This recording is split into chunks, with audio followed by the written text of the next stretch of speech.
தங்கம், என்னம்மா சமையல் டைம் ஆயிடுச்சுமா, இன்னும் ஒன்றுமே செய்யாமல் இருக்கிற? வீட்டில் தக்காளி இல்லை, வெங்காயம் இல்லை, சரி ரசமாவது வைக்கலான்னு பார்த்தா பூண்டு இல்லை, காய்ச்ச மிளகாய் எதுவுமே இல்லை. தண்டத்துக்கிட்ட இருக்க வீட்டில் தாத்தா தான் தெரிஞ்சு வச்சுக்கிறியோ? ஏய், இதெல்லாம் நான் எதுக்கடி தெரிஞ்சு வச்சுக்கணும்? பின்ன நீ தானே ஃபேமிலி பார்க்குற, நீ தானே தெரிஞ்சு வச்சுக்கணும். ஏய் சிப்ப, ஏய் திட்டு கொட்டு. நான் இன்னினா ஸ்கூல்லேவா உனக்கு? ஸ்கூலா?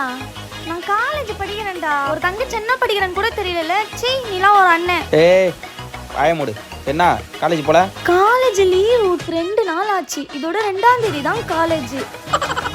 எதுக்கு வீட்டில் நீ தண்டத்துக்குன்னு இருக்க? ஏய் ஆயமுடு, சும்மா எதனா ஒன்று சொல்லி.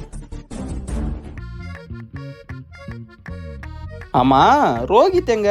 ஆலியா காணோம். புள்ள இதுக்கு அதுக்கு ஓடுனே இருக்கும். காலையிலே எங்கள் அம்மா வந்து கூப்பிட்டு போயிட்டாங்க அவனை. நான் தான் கவனிக்கிறேன் இந்த வீட்டில். உனக்கு நான் தான் தெரியும், ஒன்றுமே தெரியாது அவளுக்கு. தண்டத்துக்கு வீட்டில் உட்காந்துக்கிறேன், ஒன்றுமே தெரிய மாட்டேங்குது. ஏய் சும்மா வாய மூட்றி. நான் சும்மா நானும் பார்த்து நேக்கிறேன், ஒரேடியா கத்தி நேக்கிறேன். வீட்டில் ஒரு 4000 ரூபாய் சீட்டு பண்ண வச்சிருந்தேன், அதை எடுத்துன்னு போய் நான் செலவு பண்ண திரும்ப உனக்கு.